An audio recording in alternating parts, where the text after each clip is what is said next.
and I'm really excited actually. And today I want to talk about a which from computer science education. Okay, let's keep going. Oh, that's me. So I went to last weekend in the National War Museum, and I really fascinated that how can a country that just went to war like 50 years ago have a really good development in like 50 or 60 years, and one of the answer is it could be computer science education. So that's what I want to talk about. Let me begin my talk with these three famous people. If you don't know them, you probably know their product really well. First one is Bill Gates. Bill Gates is the co-founder of Microsoft. Microsoft is the first country that marked the beginning of the computer era. And then Steve Jobs, the co-founder of Apple and iPhone, which changed everyone's life. And last one is Mark Zuckerberg. Mark Zuckerberg is the co-founder of Facebook. With a great vision that we have, everyone has to stay connected. But all three of them doesn't have not only they make a great company, they are dropped out from college. So Mark Zuckerberg and Bill Gates, they dropped out from Harvard, and Steve Jobs dropped out from Leeds College in California. While I'm telling you this, I'm not saying that you guys should drop out from college right now and make some new company or something. That's not going to work. But there is a myth that if you have this innate talent and if you draw to it, then you will learn computer science by yourself. You don't need school. You don't even have to go to school to get a really good ability to learn computer science. But my point today is there's one point of my life. There's one point with my presentation is that's not true. What I want to talk today is not everyone have the same opportunity that all these three people that talk about before have. They have a great resources and they also have a good talent to support them when they are kids. So I mean you can have to get their hand on the computer like I don't know, like high school or middle school, but not everyone have that opportunity. So what we need is education. But not a usual education, but computer science education. Yes. What I want to talk to you about today is three main problems of computer science education these days. The first one is computer and internet. I talked to a guy in a tech company back in United States, and he gave me a really interesting metaphor that a computer just like a car that you need it when you're going to drive it anywhere, and the internet just like electricity that you just need it everywhere now. If you don't have electricity, you can't do anything. The same thing like you have internet, you can't do anything. But I'm not talking about really some supercomputer that can do anything instantly, but I'm talking about just a portable laptop. It does sound clear. So there is a good example of how we're going to provide computer with a lot of school. So that's through one laptop purchased by Professor Walter Bender. So with a great vision that we will provide every student with a low-cost computer with low-cost energy. That's a good example of how to solve this first problem. The second problem is teacher. Everyone probably has an idea of what a teacher should look like, right? The teacher should look like a person that talkative. They are outgoing and they are like extrovert. Have anyone think that this kind of person can be a teacher, a software engineer? With a really bad stereotype that a software engineer has to be quiet, has to be introvert, has to be really bad with social skills. That's not going to work, right? And the second reason that we don't have that many computer science engineers to become teachers is the money. Nowadays we don't even have enough people in the tech company because we don't have enough students to learn computer science. So it's really hard to someone from the tech company to become a teacher. And that's a problem because when you don't have a good teacher for computer science, because the teacher not even graduate from computer science degree, then the student will not be able to learn. the computer science as good as they should be. I did have a really interesting story. So I was working as a residential computing assistant at my dorm. So technically, I just have to solve my own my friend's problem with the computer. So there is a girl came to my dorm that does not happen often to her. She came to me and said that, oh, I installed the software in my laptop, but it doesn't work. So like, oh, what happened? It should be really easy. Just press the install, everything should work. So I uninstalled the software and reinstalled it. And before the editor said, oh, please restart the computer because you need it for the software to work properly. And I told her and said, did you do that? She's like, oh, wait, what did restart? Come on. So if you don't have a really good computer programming or education in the early age, like middle school or high school, then it's really hard for them to become really good at computer science later when they are older. But the most important problem of the computer science education right now is the idea of education. We teach our children, and I don't have children, we teach our children education, mathematics every day, but we don't teach our children computer science every day. Why?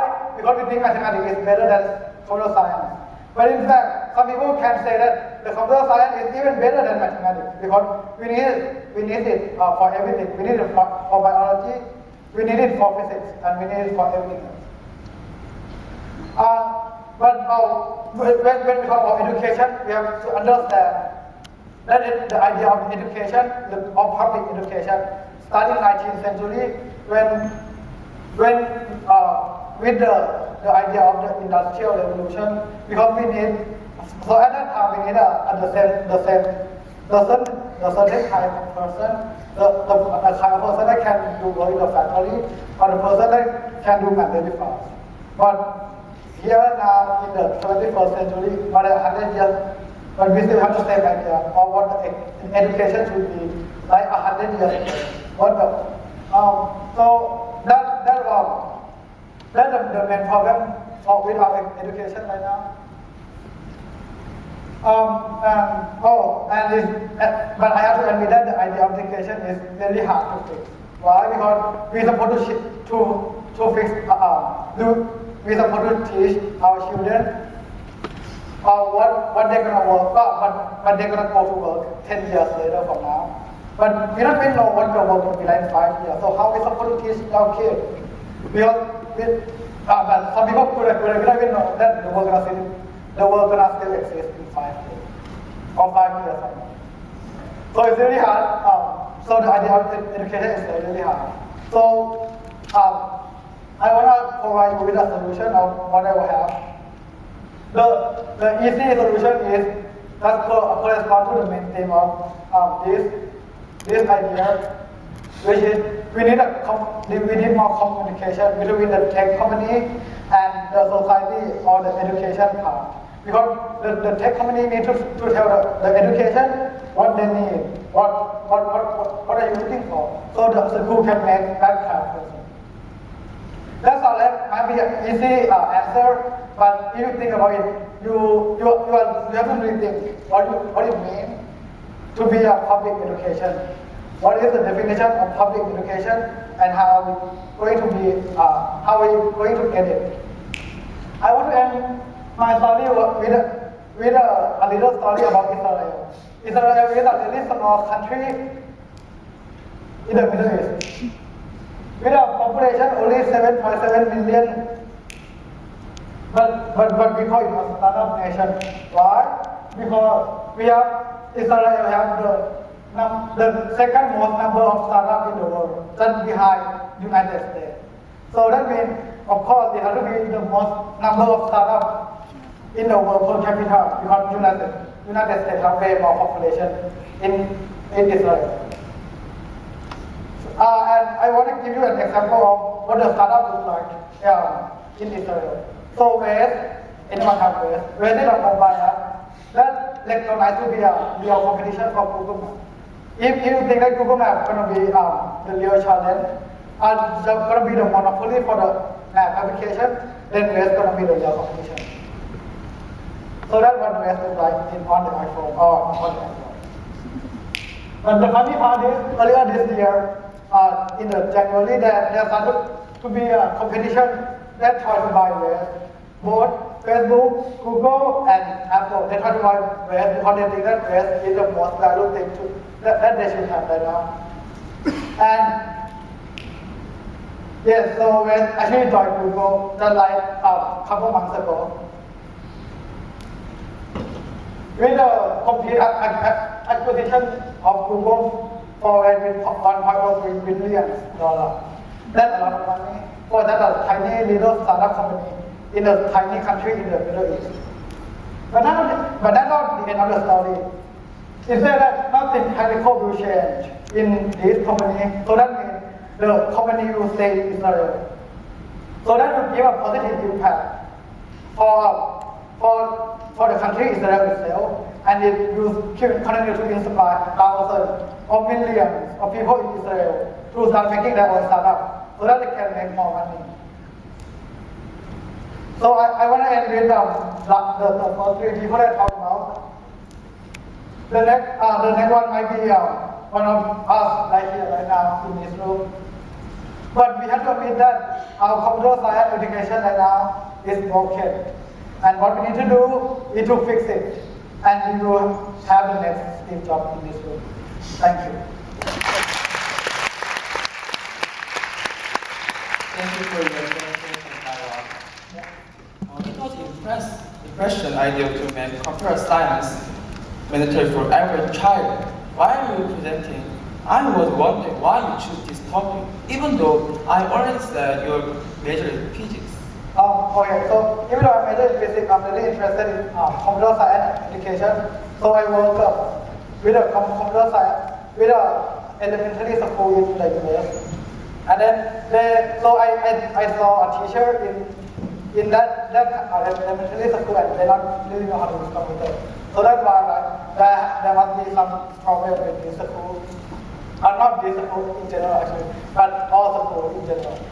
So I let me do more research about it. So that's why I came in this topic.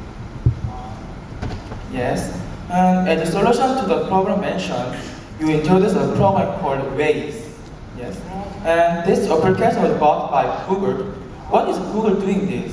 So what I heard right now is Google not going to do anything with Waze because Waze have a lot of people that are using it right now. So it's like a really value company. So Google cannot just completely shut Waze down. So what it try to do is it try to integrate the value or the data of Waze into the Google Map, so that Google Map can become more realistic with the traffic resources or what's going to happen.